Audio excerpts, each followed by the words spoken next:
नमस्कार साथियों, स्वागत है आप सभी का आपके अपने चैनल ज्ञान की धारा में। आप सभी दोस्तों को मेरा प्रणाम। राधे राधे, जय श्री कृष्णा। दोस्तों आप सभी को दोस्तों आज हम श्रीमद् भागवत गीता के 7वें अध्याय का महात्म्य का पाठ सुनेंगे।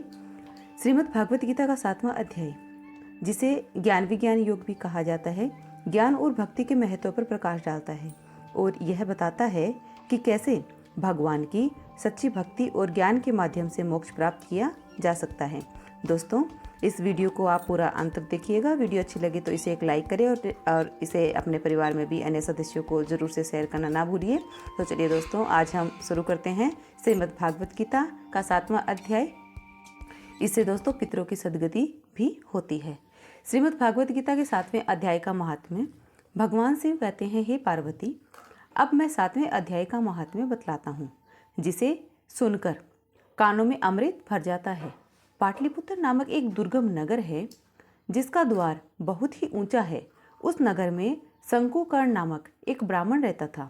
उसने वेश्यावृत्ति का आश्रय लेकर बहुत धन कमाया, किंतु न तो कभी पितरों का तर्पण करता था और न ही देवताओं का पूजन करता था। वह धन के लालच से धनी लोगों को ही भोज दिया करता था।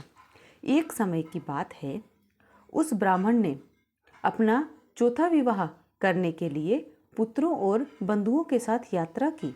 मार्ग में आधी रात के समय जब वह सो रहा था, तब एक सर्प ने कहीं से आकर उसकी बाह में काट लिया। उसके काटते ही ऐसी अवस्था हो गई कि मणि, मंत्र और औषधि आदि से भी उसके शरीर की रक्षा न हो सकी। तत्पश्चात कुछ ही क्षणों में उसके प्राण पखेरु उड़ गए और वह प्रेत बना। फिर बहुत समय के बाद वह प्रेत सर्प योनि में उत्पन्न हुआ।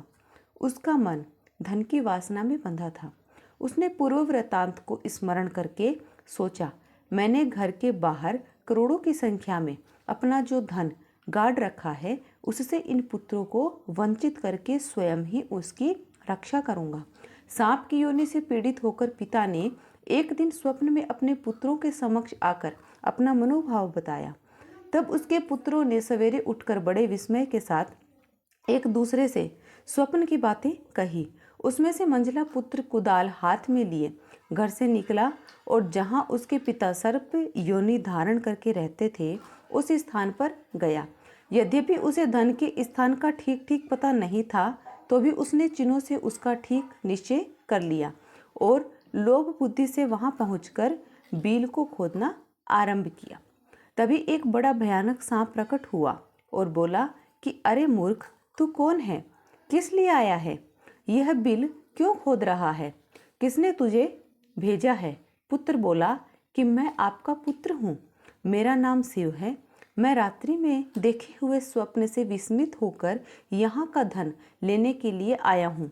पिता बोला, यदि तू मेरा पुत्र है तो मुझे शीघ्र ही बंधन से मुक्त कर। मैं अपने पूर्व जन्म के गाड़े हुए धन के लिए ही सर्प योनि में उत्पन्न हुआ हूँ।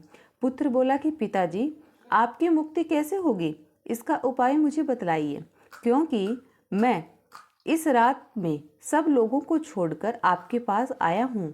पिता बोला कि बेटा, गीता के अमृत रूपी 7वें अध्याय को छोड़कर मुझे मुक्त करने में तीर्थ, दान, तप और यज्ञ भी समर्थ नहीं है। केवल गीता का 7वां अध्याय ही प्राणियों के जरा मृत्यु आदि दुखों को दूर करने वाला है। पुत्र, मेरे श्राद्ध के दिन गीता के 7वें अध्याय का पाठ करने वाले ब्राह्मण को श्रद्धापूर्वक भोजन कराओ। इससे निसंदेह मेरी मुक्ति हो जाएगी। वत्स, अपने शक्ति के अनुसार पूर्ण श्रद्धा के साथ वेद विद्या में प्रवीण अन्य ब्राह्मणों को भी भोजन कराना। सर्प योनि में पड़े हुए पिता के ये वचन सुनकर सभी पुत्रों ने उसकी आज्ञा के अनुसार तथा उससे भी अधिक किया। तब शंकुकर्ण ने अपने सर्प शरीर को त्याग कर दिव्य देह धारण किया और सारा धन पुत्रों के अधीन कर दिया। पिता ने करोड़ों की संख्या में जो धन उनमें बांट दिया था, उससे वे पुत्र बहुत प्रसन्न हुए। उनकी बुद्धि धर्म में लगी हुई थी, इसलिए उन्होंने बावड़ी, कुआं, पोखर, यज्ञ तथा देव मंदिर के लिए उस धन का उपयोग किया और धर्मशाला भी बनवाई। तत्पश्चात 7वें अध्याय का सदा जप करते हुए उन्होंने मोक्ष प्राप्त किया। श्री महादेव जी बोले कि हे पार्वती, यह तुम्हें 7वें अध्याय का महात्म्य बतलाया, जिसके श्रवण मात्र से मानव सब पापों से मुक्त हो जाता है। हरिओम तत्सत। तो दोस्तों, यह था हमारा आज का श्रीमद् भागवत गीता के 7वें अध्याय का महात्म्य। और अगली वीडियो में अब हम देखेंगे गीता के 7वें अध्याय को विस्तार से सुनेंगे। इस वीडियो को दोस्तों आप अपने परिवार में अन्य सदस्यों को भी ज़रूर से शेयर करें, ताकि वह भी इस गीता के 7वें अध्याय के महात्म्य को सुने और इसका पुण्य लाभ प्राप्त कर सके और अपने पितरों के मोक्ष के लिए प्राप्त कर सके। कमेंट सेक्शन में दोस्तों एक बार से जय श्री कृष्ण अवश्य लिखिए और आप सभी अपना प्रेम, सहयोग और विश्वास इसी तरह से बनाए रखें। और आपके अपने इस चैनल ज्ञान की धारा को एक बार ज़रूर से सब्सक्राइब करके बेल आइकन पर क्लिक कर दें, ताकि आपको मेरी ऐसी ही हर एक नई आने वाली ज्ञानवर्धक वीडियो का, नई नई कथाओं का, प्रेरणादायक कहानियों का नोटिफिकेशन सबसे पहले मिलता रहेगा।